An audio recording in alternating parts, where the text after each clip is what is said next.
Okay, so again, welcome everyone. We're privileged to have Dr. Ronda Chervin with us tonight. She is a professor emerita of philosophy from Holy Apostles College and Seminary, where she taught for the last 8 years of her career. She has taught at colleges and universities across the nation. She is the author of some 80 books, and she has appeared numerous times for a number of shows on EWTN, and she's been on several Catholic radio stations.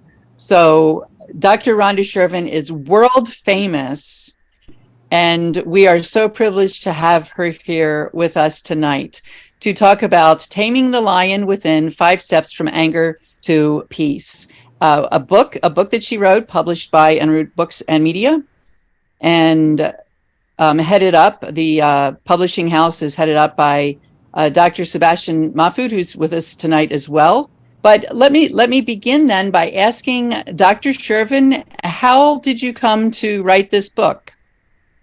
Well, the story of how I wrote this book is very, very important because it came about this way. From 2 years old, I was an angry person. And my twin sister used to say, "I pity your husband one day." Can you all hear me? Because my tech doesn't always work. You can hear me, everyone? Yes. Oh, good. Okay. So anyhow, so I was brought up as a total atheist, and I became a Catholic through Catholic philosophy when I was 21. And I thought, well, as soon as I became a Catholic, I would become a saint and I would never be angry again. But that didn't happen. Okay, so I would always go to confession for anger. And so one day, my spiritual director confessor said, "Rhonda, why don't you look into the psychological reasons why you're so angry, why you have to keep confessing anger?" So right then, the next week, a graduate student came up to me where I was teaching and said, "There's a group we have, and it's for anger and depression and anxiety. Would you come and just check it out for us?" So I looked at the description of this group and I said, "I'm going to come for me. What do you mean? Just check it out. I need this." So I went to this first group, and immediately I saw that this was something that could help me. Now, the group is called Recovery International, and it was started by Abraham Lowe, and there's a little picture of Abraham Lowe on the PowerPoint that you should show next. Okay, so Abraham Lowe was a Jewish psychiatrist in Germany who came to the United States right before World War II, and he was a psychiatrist at a Chicago hospital. And this is what he found. He found he could help his patients when they were in the institution, but the minute they got home, they couldn't handle daily life. And so he started a support group, which he called Recovery International. This is before 12 Steps started. We had the title first, Recovery International, in which people would come each week and talk about their emotions, but also he developed these tools for them to use to deal better with anger, anxiety, and depression. And here's an example of two of my favorite ones are these. Ask yourself whenever you get upset, is it a 911? The other one is expect frustrations every 5 minutes. You won't be disappointed. Funny, right? Okay.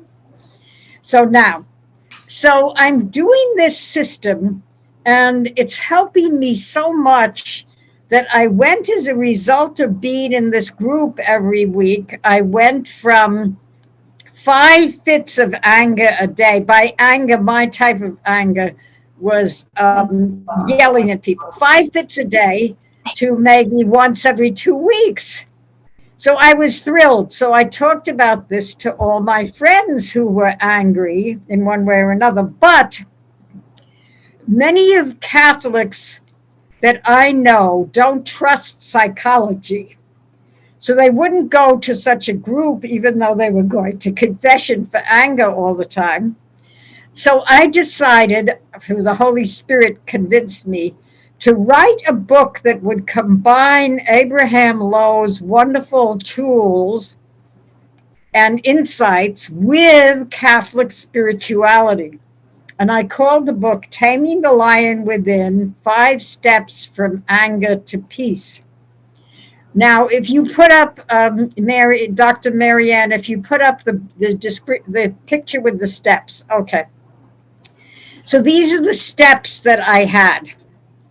And before I read the steps, though, just to give you one example of how spirituality can fit in with this group that wasn't spiritual at all. It was just natural psychology, this group, is this.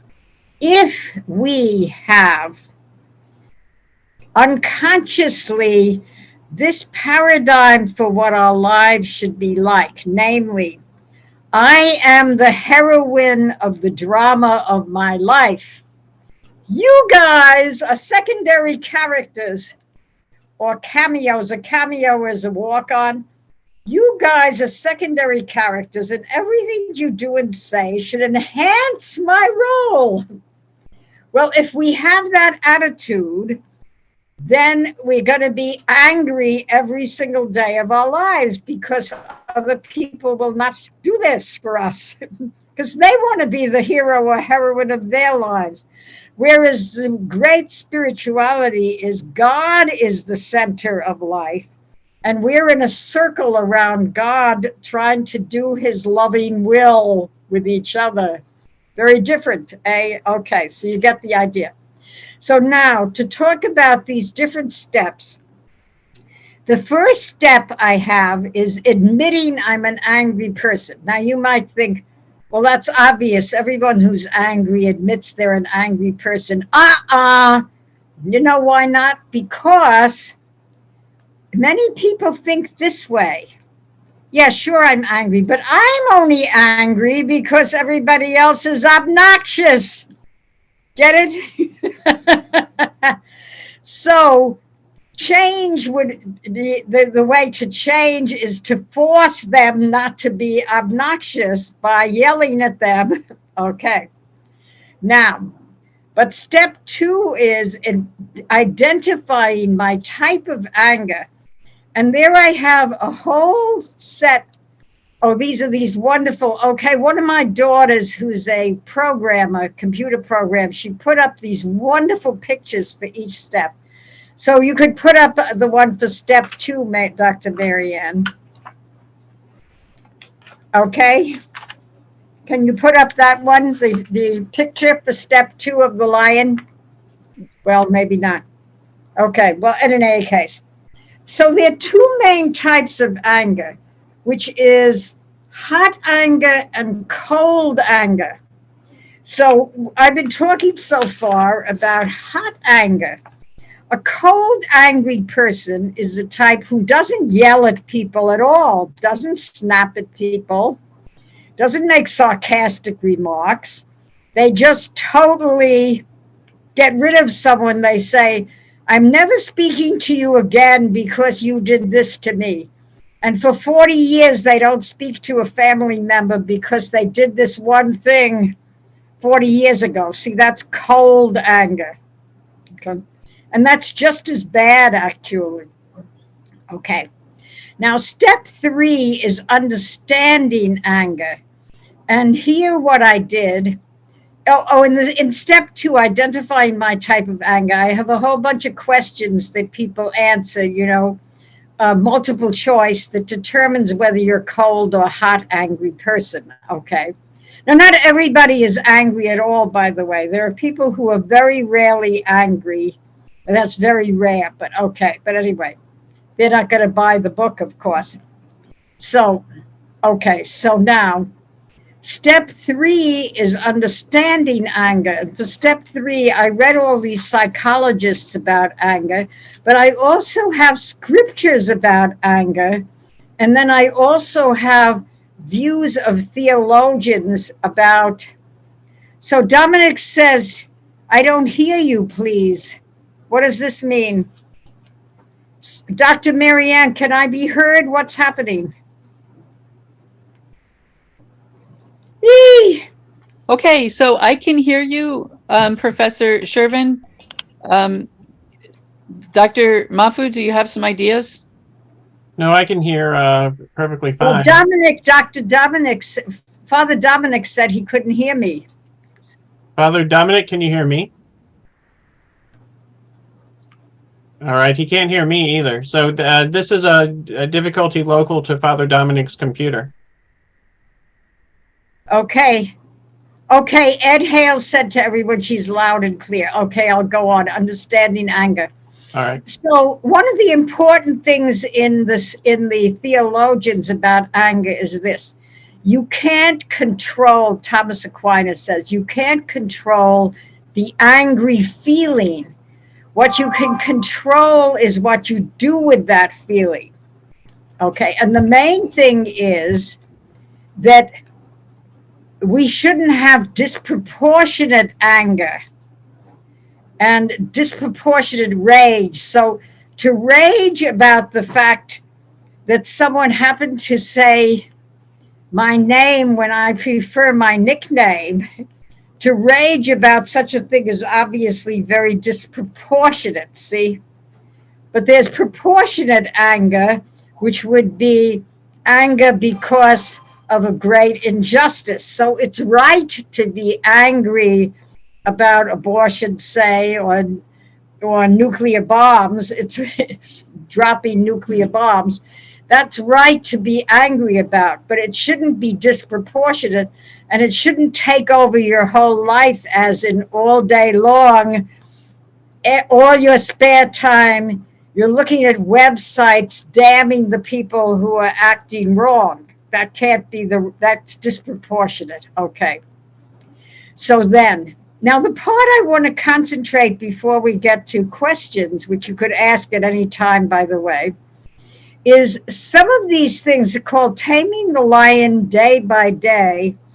And I want to talk about some of these tools that Abraham Lowe came up with, because I think they're very interesting and very helpful. So this would be step 4, taming my anger day by day, and you can show the picture of that. Okay. So here's one that's very, very good for anxiety as well as anger, is take a secure thought. So say I'm going on a vacation I planned and I suddenly see I don't have the money. I could take a secure thought that it's still nice to have time off and the money I saved for this one can accrue to the next one. Or my friend didn't show up for a lunch date, but I can take the secure thought that I can buy a newspaper and catch up on the news, or look at my cell phone, my emails, etc., etc. So in every situation where we're angry, we could take a thought that would make us less angry. Another one is accepting the average of other people. Now, this is just huge, okay? So it's exceptional that anyone does anything perfectly, and it's very unusual that we can make someone act the way we want them to do, especially if they're used to doing it another way. So if someone's always late, one shouldn't be expecting them to come early. Better would be to tell them, pick me up at 5 when you're going someplace that you want to arrive at 5:30 instead of 5:15. You should expect them to be late, see? Another one is humor is your best friend. And anytime we can laugh at the same thing that someone does, then we're better off than when we're angry at them. Okay. And I have a funny example of that. What I realized, and I think all married couples like this example. First, in the honeymoon period, you think that the other person is perfect. Then they become fallen idols because you see all their imperfections. But if you forgive them totally, then you think of them not as fallen idols, but funny little creatures like yourself, bumbling along and making lots of mistakes every day. And so I saw this in married couples who had been to marriage encounter, that whereas before they sat very distantly, even at church, and hardly spoke to each other, afterwards they held hands and smiled at each other all the time, see?